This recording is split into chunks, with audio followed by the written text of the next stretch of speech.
बेटा तेरे काम पर जाने से घर में बिल्कुल अकेली पड़ जाऊंगी। माँ, कितनी मुश्किल से तो मुझे ये नौकरी मिली है। अगर मैं काम नहीं करूंगा तो आपका ख्याल कैसे रख पाऊंगा। वैसे भी बाबा के जाने के बाद हमारे अपनों ने जो हमारे साथ किया, उसे देखकर ऐसा नहीं लगता कि वो कभी हमारे काम आएंगे। आखिर क्यों हमारी किस्मत में ये सब लिखा था?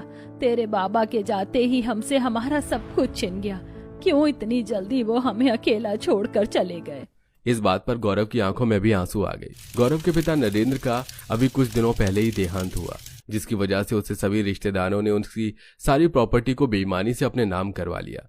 और अब गौरव और उसकी मां भावना के पास सिर्फ उनका छोटा सा घर रह गया था, जिसमें वो किसी तरह अपना गुजारा कर रहे थे।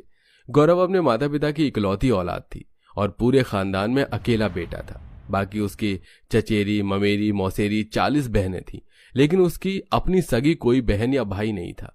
गौरव अपना दिल पक्का करके अपनी माँ को घर में अकेला छोड़कर काम पर चला गया। कुछ दिन बीते और फिर क्या चाहिए तुझे? क्यों आई है यहाँ पर? हमसे हमारा सब कुछ छीन कर तुम लोगों के कलेजे में ठंडक नहीं पड़ी जो मुंह उठाकर यहाँ भी चली आई? नहीं ताई जी, मैं आपसे कुछ नहीं लेने आई हूँ। मैंने देखा कि भैया को नई नौकरी मिल गई है और आप घर में अकेली हैं, इसलिए मैं आपके पास चली आई। ज्यादा बोली बनने का नाटक मत करो। तेरे बाप को अपने बड़े भाई के जाने का जरा भी गम नहीं हुआ।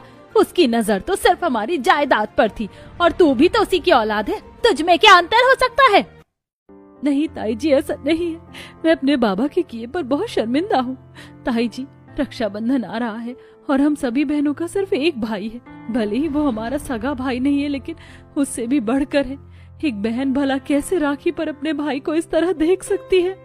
भावना को देविका के शब्दों में नरमी और अपनापन महसूस हुआ, जिससे भावना उससे आगे कुछ नहीं कहा। बाद में देविका ने अपनी ताई और भाई के लिए खाना बनाया और घर का काम भी किया। शाम को जब गौरव काम से वापस लौटा तो अरे देविका, तुम यहाँ कैसे? भैया, मुझे पता चला था कि आपको नौकरी मिल गई है और आपके काम पर जाने से ताई जी अकेली रह जाती हैं, इसलिए मैं ताई जी के पास आ गई। तुम्हें इतना सोचने की जरूरत नहीं है बहन, तुम्हारी तो खुद अपनी घर गृहस्थी है। नहीं भैया, ताई जी के साथ समय बिताना मुझे काफी अच्छा लगा और इसमें कोई बड़ी बात नहीं है। मैंने खाना बना दिया है, आप जल्दी से हाथ धोकर खाना खा लीजिए। इसके बाद तीनों ने एक साथ बैठकर खाना खाया और फिर अगले दिन गौरव दोबारा काम पर चला गया और आज देविका नहीं आई। बस इतना ही था इसका बहन होने का प्यार।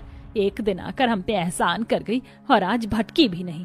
भावना ने इतना बोला ही था कि तभी रुचिका वहां पहुंची। नमस्ते चाची जी, कैसी हैं आप? आज देविका की जगह मैं आई हूँ। उसके घर कुछ मेहमान आए हैं तो इसीलिए मैं चली आई। और ये लीजिए चाची जी, मैं आपके लिए कुछ फल लेकर आई हूँ। इसके बाद रुचिका ने भावना को अपने